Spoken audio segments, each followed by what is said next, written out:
Welcome back to Concrete Thought. Okay, so this episode is a continuation of last episode where we talked about socialized healthcare. It's been heavily debated in the US whether or not healthcare as a market should be a socialized one, like what exists in most developed countries in some form or another, like in Canada, Scandinavian countries, the UK, so on. Or should the government deregulate the market, leave it to be a free market, and this will solve the high prices for medical care and will help raise healthcare access rates, which the US is obviously suffering from? In last episode, we talked about the philosophical or ethical arguments for and against socialized healthcare, whether or not it should be considered a right, and so on. So be sure to check out last episode, let me know what you think, and if there is anything off about my position. In this episode, however, we'll get into the economic arguments for and against socialized healthcare. Again, my position on this whole topic is that I'm very much with universal or socialized or whatever you want to call it, healthcare and education for that matter. I think a strong public presence in these two markets is very much an essential thing for the well-being of society, for its stability, so on. So in this episode, I'm gonna try and make the case that socialized healthcare is actually more efficient and better, economically speaking, for society of course, than a combination between free market healthcare and charity for the poor. Okay, so I don't think that any argument is being made against the notion that the US healthcare market is fucking bad as it stands now. So let's get that out of the way. However, the differences between stances come from how should we solve the problems that are within the system right now. For example, that it is expensive as fuck, that a big chunk of the population don't have easy access to important treatments because they can't afford it, whether, out of pocket or insurance wise, that in general access to healthcare in the US is god awful, and other problems related to these. Now let's take a look at the conservative, right-wing, whatever you want to call them, arguments on how to go about solving these issues. The arguments presented by people such as Steven Crowder, Ben Shapiro, Dave Rubin. I don't know if that's Dave Rubin's stance, but I'm fairly confident that it is, just because of the whole competition will start kicking in meme. And these arguments have been presented fairly often. And these arguments are as follows. Yes, the state of the healthcare in the US is fucked up, but it's because of government intervention. If only we would deregulate the healthcare market and leave it to the forces of supply and demand, competition would start kicking in and prices will drop and everybody will be better off. And in regards to a really poor who can't afford anything, charity is the answer. Basically, this is the free market stance. Now, as an economics graduate, hearing this gives me cancer, honestly. The notion of free markets are the solution la la land that these people advocate for is in theory correct, but it has to follow a big number of assumptions that the market in question has to follow in order to achieve an efficient and perfectly competitive market where both the consumers and suppliers are better off. In reality, however, this isn't the case. Perfect or ideal markets are a fucking rarity in real life. Yes, in a large number of cases, if you deregulate certain markets, they become more efficient, they allocate resources better, competition will start kicking in, and inefficient producers will be driven out from the market and prices will drop down, and you know the story. That is true in certain markets in real life, but not all markets have the characteristics of a perfect or ideal market that the free market invisible hand notion has to operate within to achieve the dreamy effects that the free market advocates promise you. Some markets in real life deviate so much from a perfect market that leaving them to be unregulated and free will not guarantee efficiency, will result in market failures happening frequently, which might lead to disastrous consequences that might fuck up a whole society. At the very least, it will not guarantee that prices will drop down and consumers will be better off. And spoiler alert here, the healthcare market is one of these markets. Now, don't worry if all of these economic terms don't make sense to you, I'll explain them as we go on. And I'll also link an amazing article that goes in explaining all of these concepts in a pretty easy way and dives into the health market in detail. This amazing article actually is going to be my main source this episode, and I urge you to read it in full so you can get why the free health market advocates are not really standing on solid ground. At the very least, there is a big discussion to have rather than free market is the ultimate solution bullshit that you keep hearing. Now, let's get into why their solution is not at all the best solution for the problems facing the healthcare system in the US. So, let's begin with the conditions that a market has to have in order for it to facilitate efficiency and be a perfect or ideal market. The main characteristics of a perfect market have to do with market structure, and that being defined as the number and size of firms in that said market, how easy it is for new firms to enter the market and old firms to exit from it. This is called barriers to entry and exit. How much are the products of the firms in the market are differentiated from one another, and the information available to both buyers and sellers regarding the prices and product characteristics.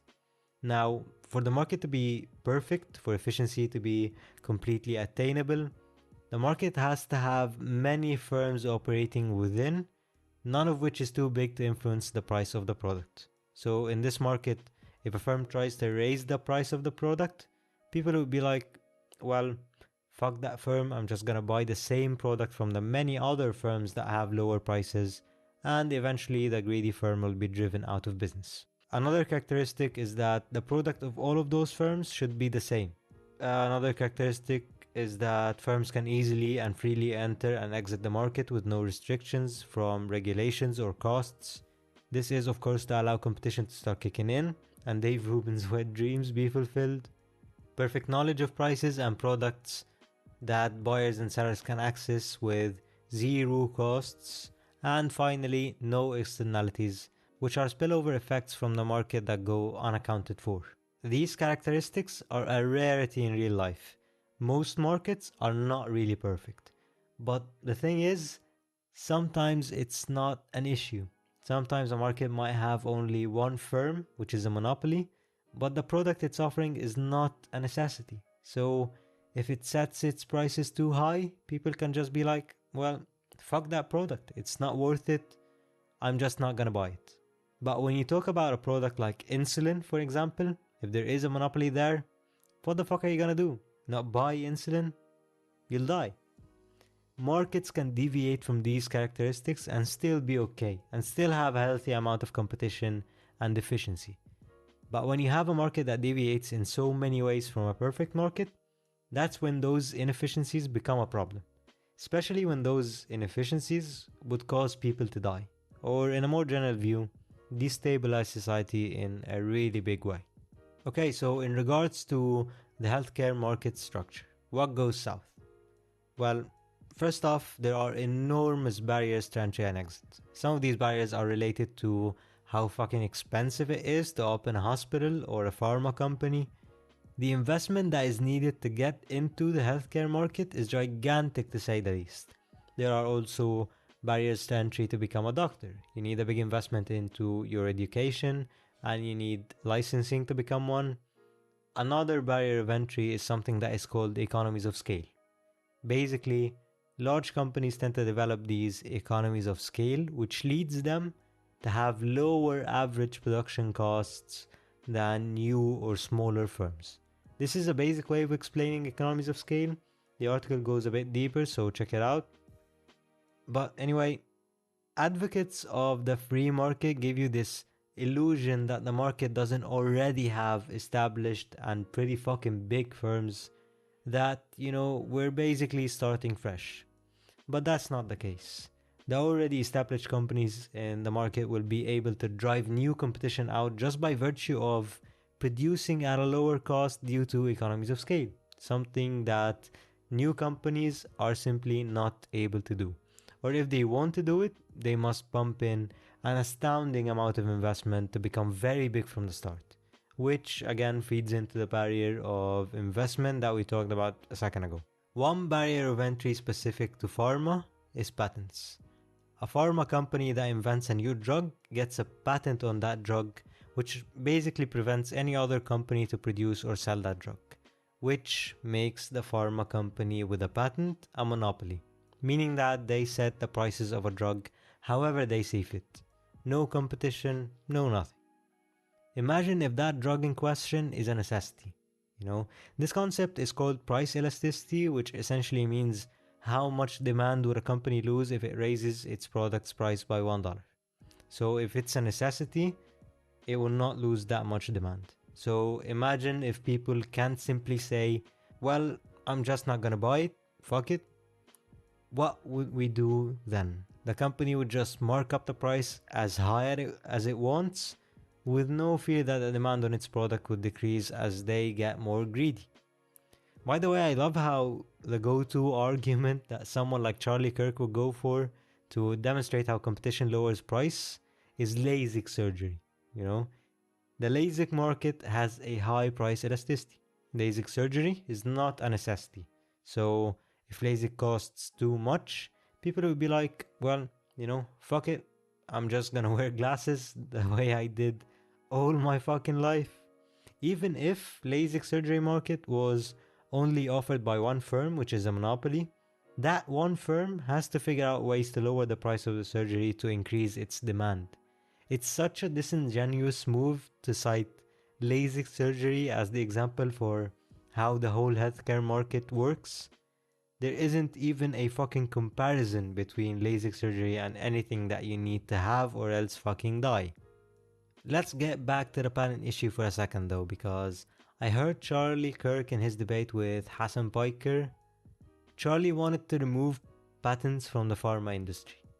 Obviously, Charlie here doesn't have the slightest clue why patents are granted in the first place. Patents are given to companies which discover new drugs because the amount of investment that these companies put in developing that new drug is astounding. Pharma companies are among the highest in R&D investment. The cost of developing a new drug is in the fucking billions. So imagine if a company spends that much money to develop a new drug to cure, I don't know, a heart fucking disease, only for a competing company to just take their efforts without spending a dime in investment and benefit off their efforts and compete with them on their own drug's demand. Bottom line here is that without patents, you would not have any kind of R&D in pharma. You would not have research into developing new drugs and new cures because these pharma companies are there for profit. And it would be pointless and actually 100% bad for business if they spend that much money on a new drug that, I don't know, could cure cancer maybe, no matter how beneficial it is for society. But on the other hand, with patents, you give these companies the power to become monopolies and spike the prices up as much as they want. You see the paradox a free pharma market has? Can you guess where the paradox stems from? If you guessed the motive for profit, then bingo. Some arguments that you might hear is that private markets are better at R&D than government.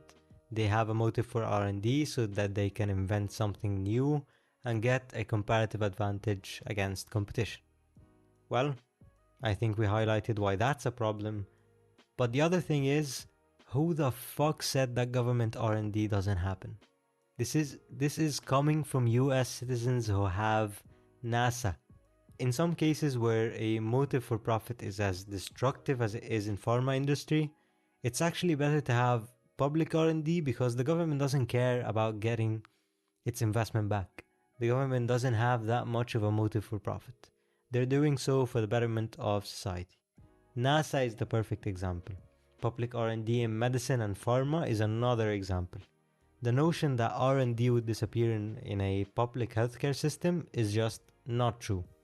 Let's get back to the healthcare market though. How else does it deviate from a perfect market?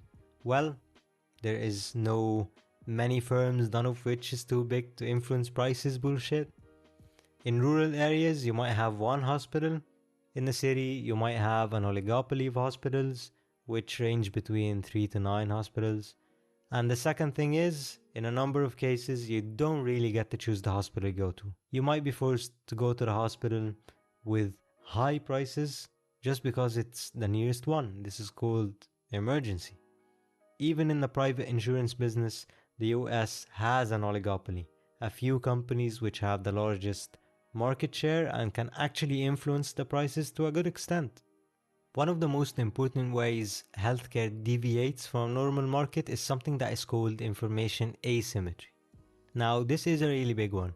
The two cases that the article goes into are asymmetry of information between the doctor and the patient and between the consumer and the insurance companies. So, in the first case, doctors know more about the illness and treatment more than the patient. When you're sick, you go to the doctor and you tell him what's wrong, and he then, as a doctor, treats you according to his knowledge of medicine. You trust the doctor to act in your best interest, but you're not really a good judge of whether he's actually acting in your best interest or not. There is a problem with endowing the doctor with that kind of information asymmetry because the doctor is also the supplier.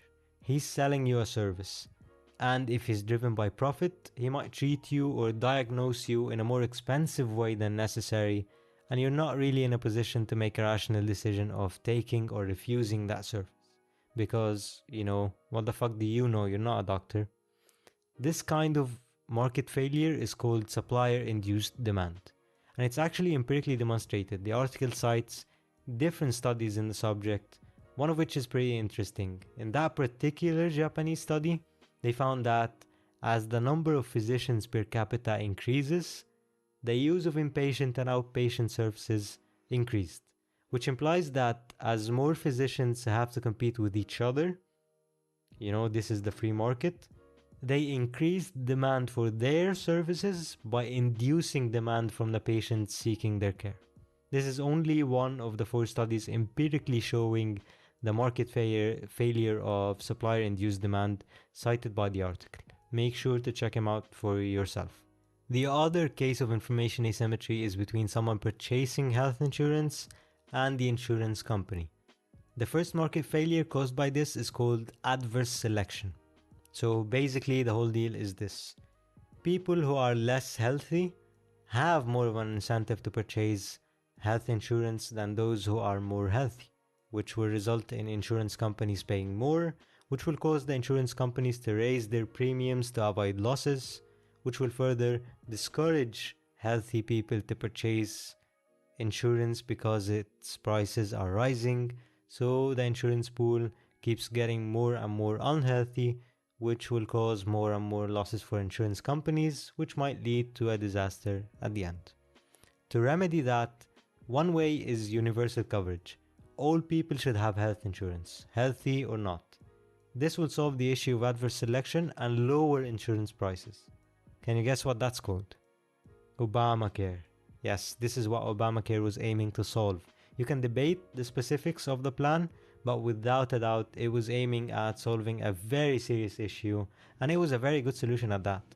Other ways that the health market deviates from normal market include interdependent demand and supply determination, consumers not being rational and not being able, in case of an emergency, to make rational decisions in regards to receiving healthcare, the unbelievable amount of externalities caused by the healthcare market that go unaccounted for, and that makes the case for taxing or subsidizing the market. For example, subsidizing vaccinations causes more people to become immune to a certain disease, which causes the rest of the population to be safer from that disease.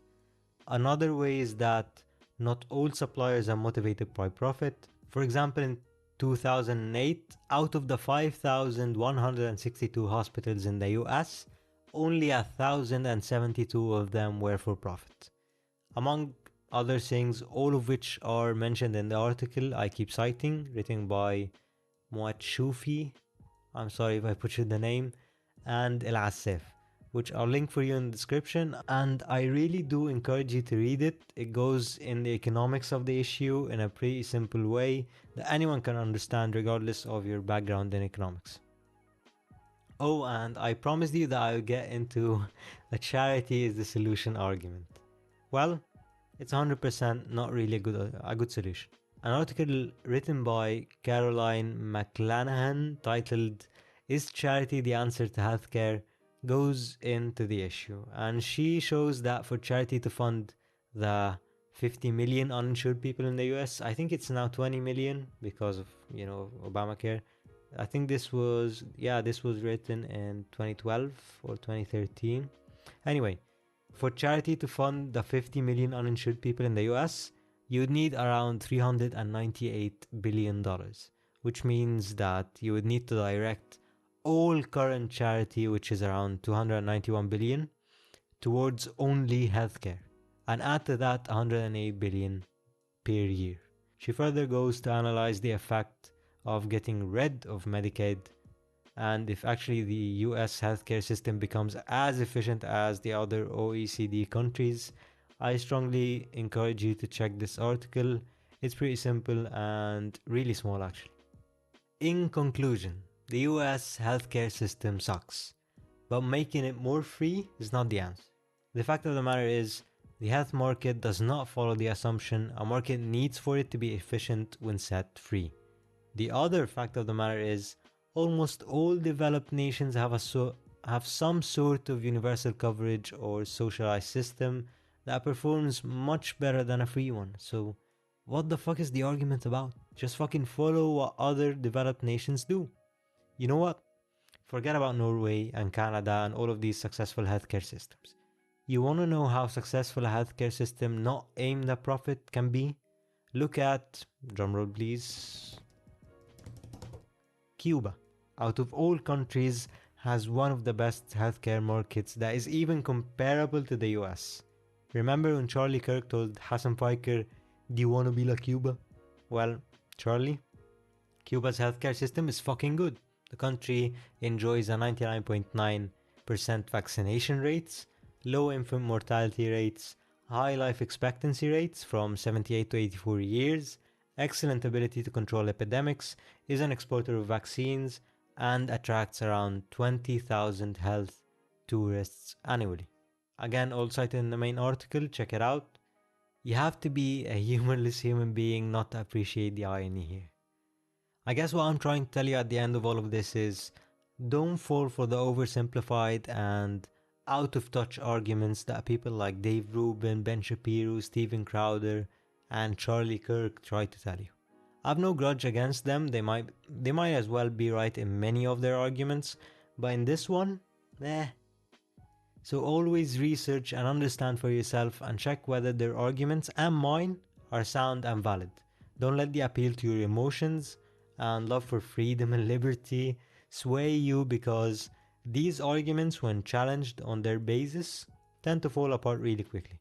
And at the end of the day, you want what's better for your country. Don't let your emotions blind you, and always do your own due diligence, because at the very, very least, these are topics that need a serious scientific and social discussion to be had, rather than buying into red scares and those dumb socialist lip-turds and lefties arguments. Damn, that was a long episode. Well, I hope you enjoyed it. I hope it sparked a shred of interest and skepticism in you to go and get deeper into these issues. As always, I've linked the podcast Twitter and Instagram in the description, so you can let me know what you think about my whole position here. And if you want to see more content like this and are interested in supporting this podcast, be sure to check out the Patreon page I've linked in the description as well. Thanks a lot for listening, and as always, I'll see you next Tuesday.